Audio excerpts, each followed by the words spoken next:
오늘 우리 주신 하나님의 말씀은 누가복음 11장 1절에서 13절까지 말씀 보시겠습니다. 누가복음 11장 1절에서 13절까지 말씀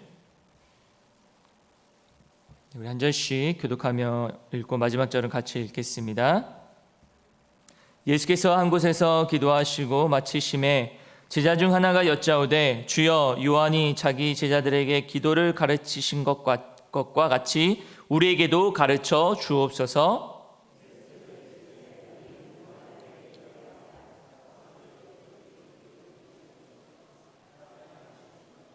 우리에게 날마다 일용할 양식을 주시옵고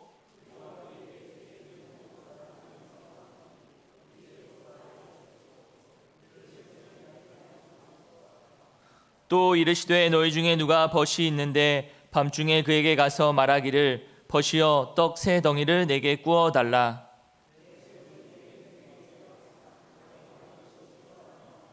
그가 안에서 대답하여 이르되 나를 괴롭게 하지 말라. 문이 이미 닫혔고 아이들이 나와 함께 침실에 누웠으니 일어나 내게 줄 수가 없노라 하겠느냐.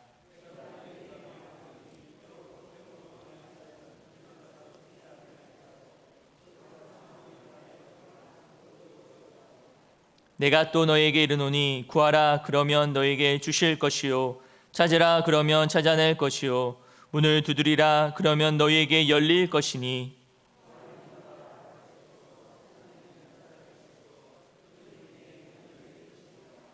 너희 중에 아버지 된 자로서 누가 아들이 생선을 달라 하는데 생선 대신에 뱀을 주며 같이 읽겠습니다. 너희가 악할지라도 좋은 것을 자식에게 줄 줄 알거든 하물며 너희 하늘 아버지께서 구하는 자에게 성령을 주시지 않겠느냐 하시니라. 아멘. 오늘 주일 오후 시간에도 우리 하나님의 은혜가 저와 여러분들에게 풍성하게 넘치시는 귀한 시간이 되기를 간절히 소망합니다. 아멘.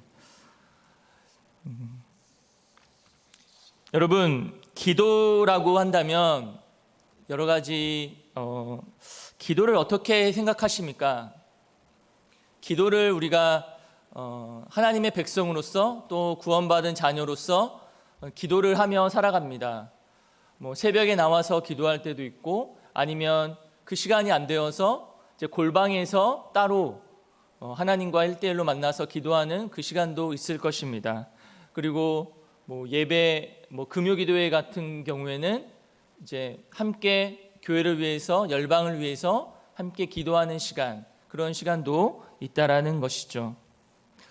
어떻게 보면 기도하면 쉽지라고 생각할 수도 있지만 또 어떻게 보면 기도가 어렵다라고 생각할 수 있을 것입니다. 여러분은 어떻습니까?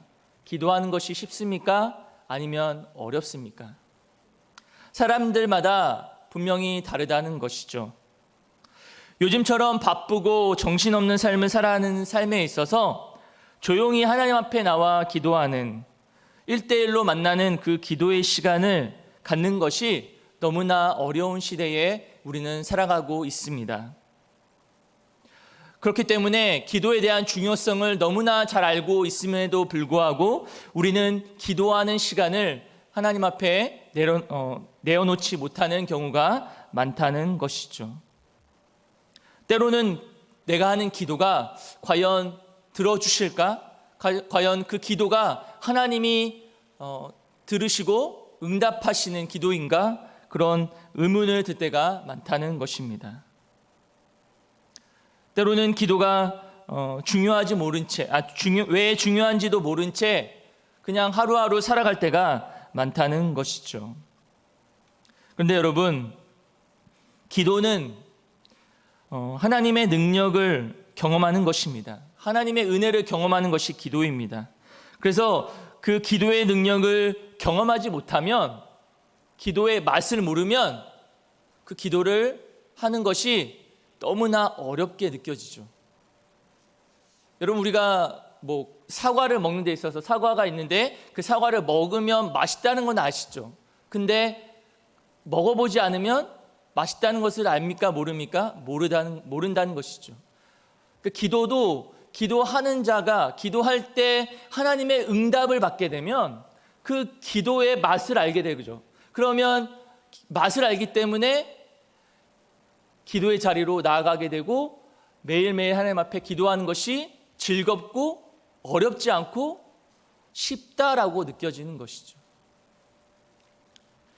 여러분, 기도할 때 하나님이 주신 응답을 받을 수 있다는 사실입니다. 그런데 하나님이 주시는 응답을 경험하지 못하고 살아가게 되면 기도할 힘을 잃어버리게 되는 거죠. 기도할 이유를 전혀 모른 채 살아갈 수밖에 없는 것입니다. 그런데 여러분, 사람들은 언제 기도할까요? 언제 기도할까요? 여러분들 한번 생각해 보십시오. 여러분들은 언제 기도합니까? 누구나 힘들고 어려울 때가 되면 정말 긴급한 기도 제목이 있으면 기도의 자리로 나아가게 됩니다. 믿는 사람이든 믿지 않는 사람이든 어려운 일을 만나게 되면 기도할 수밖에 없죠. 평소에 기도하지 않던 사람이 정말 어려운 일을 만나면 지푸라기라도 잡는 심정을 가지고 기도의 자리로 나아갑니다. 반대로 믿지 않는 사람들은 어떨까요? 하나님을 대상으로 기도하지는 않습니다. 믿지 않는 사람들은 이 땅에 있는 모든 신을 부르죠. 하나님, 또 절에 있는 부처님, 또 이슬람교에 있는 그 마하메트, 그런 사람들, 그 모든 신들, 이 세상에 있는 모든 신들을 부르며 기도합니다. 기도의 대상이 모든 신에게 하는 것이죠. 그 어떤 신이라도 내가 원하는 바를 들어주기만 하면 좋다라는 그런 심정으로 기도하는 것이죠. 여러분, 기도를 안 하는 사람은 자신의 힘으로 충분히 살 수 있다라고 말하는 사람인 것입니다. 반대로 기도하는 사람은 어떤 사람일까요? 하나님을 의지하고 있다는 표현입니다. 나는 하나님밖에 없습니다. 나는 하나님만 의지하겠습니다라고 하는 그 표현이 바로 기도라는 것이죠. 여러분, 이런 기도에 대해서 우리가 다시금 생각해보는 시간이 되기를 원합니다. 오늘 예수님께서 우리에게 기도를 가르쳐 주셨습니다. 그 기도의 내용과 자세와 정신을 한번 살펴보기를 원합니다. 오늘 본문을 보시면 예수님께서 기도를 말씀해 주시는데요. 제자 중 한 사람이 기도를 가르쳐 달라고 요청을 하였습니다. 그때 예수님께서 무엇을 말씀하시냐면 우리가 잘 알고 있는 주기도문에 대해서 말씀해 주십니다. 주기도문 2절에 보면 너희는 기도할 때 이렇게 하라. 아버지여, 이름이 거룩히 여김을 받으시오며 나라가 임하시오며. 우리는 기도할 때 이렇게 기도해야 한다라고 말씀하십니다. 첫 번째는 이름이 거룩히 여김을 받으시옵소서라고 기도해야 합니다. 이 말씀의 의미가 무엇일까요? 여러분, 하나님의 이름이 거룩히 여김을 받아야 한다라는 것이죠. 하나님의 이름을 우리는 함부로 사용해서는 안 되는 것입니다. 그리고 망령되이 말해서는 안 된다는 것이죠. 우리가 때로는 하나님의 이름을 이용할 때가 많습니다. 하나님을 의지하고 하나님 앞에 나아가고 있지만 그것은 자신의 한 말에 대해서 합리화하거나 그것을 정당하기 위한 도구로 사용한다는 것이죠. 자신의 힘으로 하려다가 안 되니까 그때서야 하나님의 이름을 부른다는 것입니다. 그렇게 해서는 안 되는 것이죠. 하나님의 이름은 높임을 받아야 합니다. 어떻게 높임을 받을 수 있을까요? 바로 우리가 하나님의 영광을 위하여 살아갈 때에 하나님이 그 영광을 통해서 하나님의 이름이 거룩하여지고 영광을 받으신다는 것입니다. 두 번째는 하나님의 나라가 임하게 해달라고 기도하고 있습니다. 하나님의 나라는 무엇일까요? 하나님의 나라는 우리가 생각할 때 하나님의 나라는 우리가 이 땅에서 살아가다가 구원받고 하나님의 자녀로서 천국 가는 것만 생각하는 때가 있는데 성경에서는 하나님의 나라는 또한 우리 안에 임하는 나라라고 말합니다. 우리 안에서, 우리의 삶 속에서 이루어지는 나라, 교회와 같은 곳, 하나님의 나라가 임하게 된다라는 것이죠. 하나님의 나라가 하늘에서도 이루어져야 하지만 또한 이 땅에서도, 우리가 살아가는 이 땅에서도 하나님의 나라가 임하게 한다라고 말씀하고 있는 것이죠. 그래서 우리는 하나님의 나라가 이 땅에 임하고 또한 임하게 될 것이고, 또한 하나님의 나라가 이 땅에서도 이루어질 것을 소망하며 우리는 기도해야 한다는 것입니다. 세 번째는 일용할 양식을 구하라고 말씀하십니다. 일용할 양식은 무엇일까요? 일용할 양식은 구약에 보면 만나와 같습니다. 만나는 하루에 먹을 양만 구하고 더 많이 받으면 썩어질 수밖에 없는 것이죠. 하루하루 주님이 주시는 그 먹을 양식만 구하고 나아가라는 것이죠. 하나님은 우리의 쓸 것을 아시고 우리의 필요를 아시는 분이 바로 우리가 믿고 있는 하나님이라는 것이죠. 그 하나님 앞에 우리가 구할 때 하나님은 우리에게 필요한 것을 채워 주시는 분이 바로 우리가 믿고 있는 하나님이라는 것입니다. 네 번째는 우리에게 죄진 사람을 용서하게 해달라고 용서의 은혜를 구하라고 말씀합니다.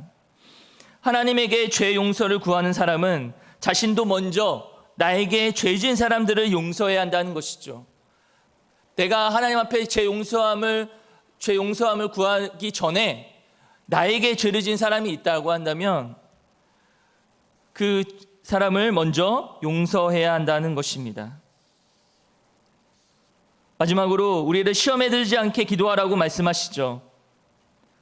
여러분, 우리가 기도하는 이유는 시험에 들지 않게 기도하는 것입니다. 기도하는 사람에게 시험이 찾아올까요? 그렇지 않다는 것입니다. 기도하는 자에게는 시험이 찾아오지 않습니다. 반대로 기도하지 않으면 시험에 들 수밖에 없는 것이죠. 조그만 것에 상처를 받고 불평을 하고 원망을 할 수밖에 없습니다. 그 안에 시험이 찾아오게 되는 것이죠. 따라서 우리는 시험에 들지 않도록 늘 기도에 힘써야 한다는 것입니다. 우리의 싸움은 영적인 전쟁이기 때문에 늘 기도함에 깨어있을 때 마귀를 능히 이길 수 있다라는 것이죠. 이제 주기도문은 이제 기도에 대한 내용이라고 한다면 5절에서 13절 말씀을 우리가 보게 되면 기도의 자세가 무엇인지를 말씀해 주십니다. 특별히 9절의 말씀을 보시면 이렇게 말씀하는데요. 같이 한번 읽어보겠습니다. 9절. 내가 또 너희에게 이르노니 구하라 그러면 너희에게 주실 것이요 찾으라 그러면 찾아낼 것이요 문을 두드리라 그러면 너희에게 열릴 것이니. 아멘. 주님께서 우리에게 강력하게 말씀하고 있는 것이죠. 구하라, 찾으라, 문을 두드리라 라고 말씀하십니다. 이 얼마나 강력한 말씀이십니까? 구하는 자에게 주시고 찾는 자에게 찾아낼 것이고 문을 두드리는 자에게 열릴 것이다 라고 말씀하셨습니다. 이 말씀은 무슨 의미입니까? 기도할 때 끈질기게 포기하지 말고 기도하라는 말씀입니다. 구하고 찾고 두드리는 자에게 포기하지 않고 끈질기게 하나님 앞에 매달리는 자에게 하나님께서 응답해 주신다는 약속입니다. 우리가 읽었던 5절에서 8절 말씀에 비유가 하나 나오는데요. 이 비유가 어떤 비유냐면 한밤중에 자기의 친구가 와서 떡 3덩이를 달라고 합니다. 그 식구들은 다 자고 있는데 문을 두드리면서 자신의 친구가 떡 3덩이를 달라고 하죠. 그렇게 달라고 하는데 없어서 안 주겠느냐, 귀찮아서 그 요구를 들어주는 것이 아니라 그 벗이 계속 요구하고 있기 때문에 들어줄 수밖에 없다는 것을 오늘 비유로 말씀하고 있습니다. 그 친구가 그 요구를 들어줄 수밖에 없는 이유는 그 친구가 그와의 관계 때문이 아니라, 그것뿐만 아니라 계속 요청하기 때문에, 구하기 때문에 이제 들어줄 수밖에 없는 것이죠. 즉 계속해서 끈질기게 포기하지 않고 기도할 때 하나님은 반드시 들어주신다는 것입니다. 그렇다면 여러분들의 기도는 어떻습니까? 우리의 기도는 어떻습니까? 우리가 기도할 때, 기도하다가 때로는 포기할 때가 얼마나 많습니까? 이 정도 기도했으면 되겠지라고 생각하고 더 이상 응답이 없으면 기도하지 않습니다. 기도의 응답이 더딘다고 우리는 포기하고 그러지는 않으십니까? 주님은 우리에게 말씀하십니다. 기도할 때 너희들은 계속해서 끈질기게 포기하지 않고 응답될 때까지 기도하라고 말씀하시는 것이죠. 기도의 응답이 늦어질지라도 하나님 앞에 나와 기도하는 것입니다. 그러면 구하고 찾고 두드리는 자에게 하나님은 반드시 응답해 주신다는 것입니다. 그런데 여기서 중요한 것은 하나님이 구하라라고 하면 당장 주실 것이라고 말씀하시진 않으셨죠. 기도의 응답이라는 것은 하나님께 달려있다는 사실이에요. 하나님 때에 하나님이 원하시는 때에 그 기도의 응답이 이루어진다는 것입니다. 하나님의 타이밍에 달려있고 당장 그 기도의 응답이 이루어지지 않아도 우리는 하나님의 때가 어느 때인지는 알 수 없지만 하나님을 의지하면서 거기에 믿음을 가지고 하나님 앞에 기도해야 한다는 것이죠. 여러분, 우리의 기도가 응답되지 않더라도 더디다고 하더라도 포기하지 마시기를 바랍니다. 기도의 응답이 늦어질지라도 하나님만 의지하면서 하나님께 나아가며 끈질기게 포기하지 않고 기도하는 여러분들 되시기를 간절히 소망합니다. 여러분, 기도의 응답이라는 것은 또한 믿음으로 구할 때 얻는다는 것을 우리는 기억해야 합니다. 믿음으로 구하는 것이 하나님께서 내 기도를 들으시고 응답하실 거라는 그 믿음을 가지고 나아갈 때 하나님은 들어주신다는 것입니다. 야고보서 1장 6절 말씀 제가 읽어드리겠습니다. 오직 믿음으로 구하고 조금도 의심하지 말라. 의심하는 자는 마치 바람에 밀려 요동하는 바다 물결 같으니 이런 사람은 무엇이든지 주께 얻기를 생각하지 말라. 아멘. 뭐라고 말씀하십니까? 믿음으로 구하고 조금도 의심하지 말라라고 말씀하시죠. 우리가 기도할 때 얼마나 의심하는 것이 많습니까? 하나님이 과연 내 기도를 들으실까? 하나님 내 기도를 응답해 주실까? 과연 내 기도는 하나님이 원하시는 것일까? 그렇게 우리는 의심할 때가 많다는 것이죠. 그래서 주님께서 믿음으로 구하고 조금도 의심하지 말라라고 말씀하고 있는 것입니다. 중요한 것은 우리가 믿음으로 구할 때 하나님이 응답하여 주신다는 것이죠. 그 믿음을 가지고 나아가는 여러분들 되시기를 간절히 소망합니다. 이제 11절에서 13절에 보면 이제 또 한 가지 비유를 말씀하시는데요. 아버지와 자녀의 관계로 기도를 말씀하고 있습니다. 여기 보시면 11절에 너희 중에 아버지 된 자로서 누가 아들이 생선을 달라 하는데 생선 대신에 뱀을 주며 알을 달라 하는데 정갈을 주겠느냐. 이게 무슨 말씀이시죠? 아무리 악한 아버지라 할지라도 자식이 좋은 것을 생선을 달라고 하는데 뱀을 줄 사람이 있다는 것입니까? 없다는 것입니까? 없다는 것이죠. 아무리 악한 아버지라도 자녀가 달라고 하면, 만약에 생선을 달라고 하면 생선을 반드시 주는 분이 바로 아버지라는 것이죠. 하물며 하늘의 아버지께서 우리 사랑하는 주의 백성들에게, 하나님의 자녀들에게 그 자녀가 구하고 찾고 두드리는 그 기도의 제목이 있으면 구하는 자에게 무엇을 주실까요? 가장 좋은 것을 주신다는 것입니다.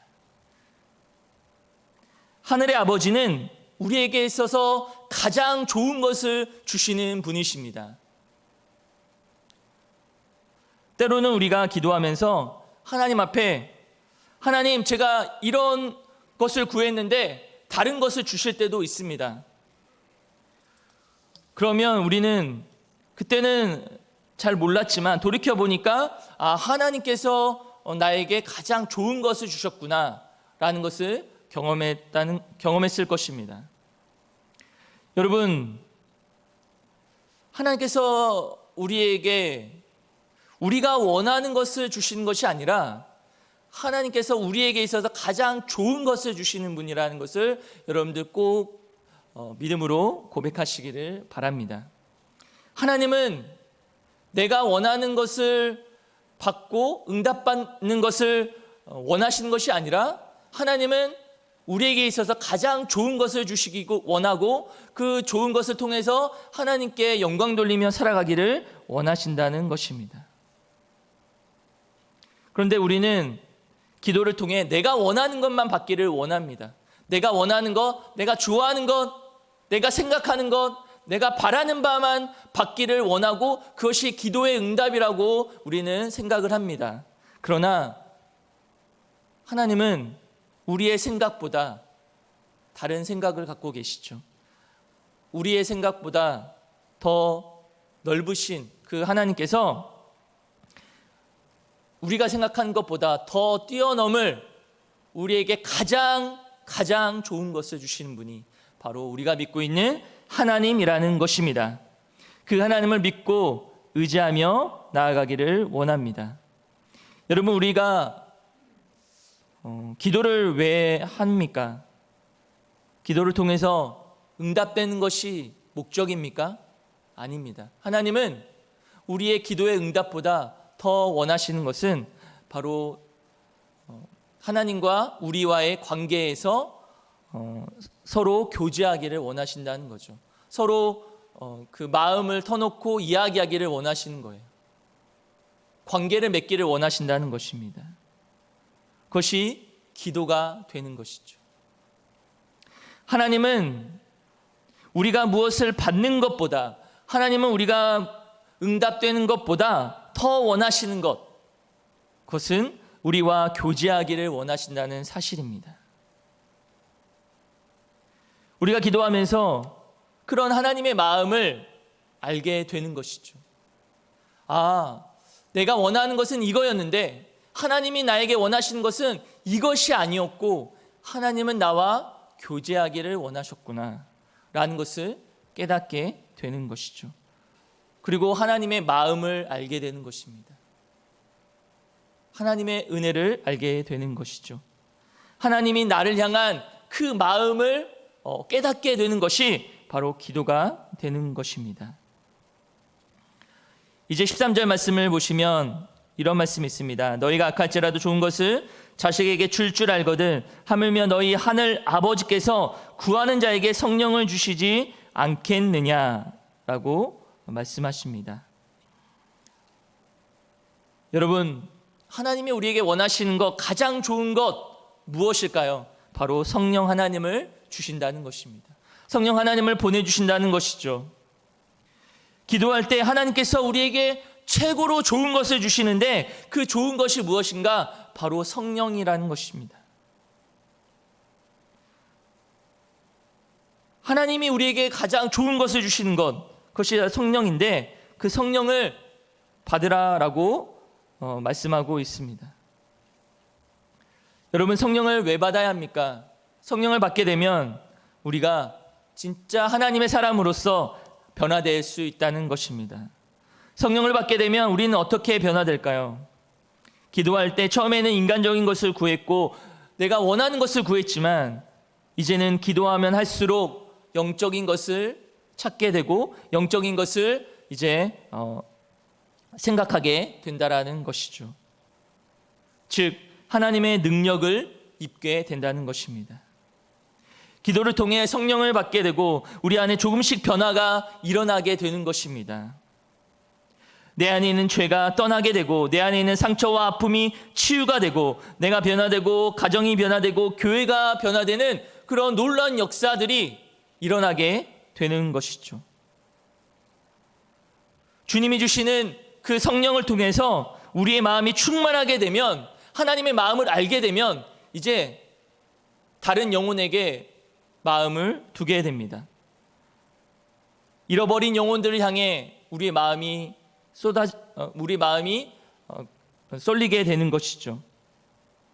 그래서 전도와 선교를 하게 되는 것입니다. 전도와 선교는 하나님의 능력으로만 된다는 것을 성경은 말씀합니다. 우리의 노력과 우리의 의지, 우리의 어떤 능력으로와 되는 것이 아니라 하나님의 능력, 하나님의 도우심, 하나님이 함께 하시는 그 성령의 역사로 인하여 이루어진다는 것입니다. 그래서 오직 성령이 너에게 임하시면 너희가 권능을 받고 예루살렘과 온 유대와 사마리아와 땅끝까지 이르러 내 증인이 되리라 하시니라 라고 말씀하셨습니다. 성령이 임하게 되면 우리는 주의 복음을 담대하게 전하는 그런 전도자로 살아갈 수 있게 된다는 것이죠. 여러분, 오순절 성령이 임할 때를 생각해 보십시오. 120명의 성도들이 마음을 모아 힘껏 기도했더니 성령이 임하게 되었습니다. 기도하는 자에게 이 성령이 임하게 된다라는 것이죠. 하나님께서 하늘의 문을 여시고 간절히 포기하지 않고 구하는 자에게 주시는 그 하나님의 은혜를, 성령을 받게 된다라는 것입니다. 이러한 성령의 은혜가 오늘 이 시간에 저와 여러분들에게 풍성하게 넘치시기를 간절히 소망합니다. 그래서 우리 안에 있는 내면의 문제, 내면이 치유되고 또 회복되어야 할 문제들이 온전히 회복되고 구하고 찾고 두드리는 자에게 믿음으로 구할 때 하나님의 역사가 일어날 줄 믿습니다. 여러분들 삶과 가정과 우리 교회가 그렇게 성령의 역사로 변화되는 그런 놀라운 은혜가 있기를 간절히 소망합니다. 기도하시겠습니다. 하나님 아버지 감사합니다.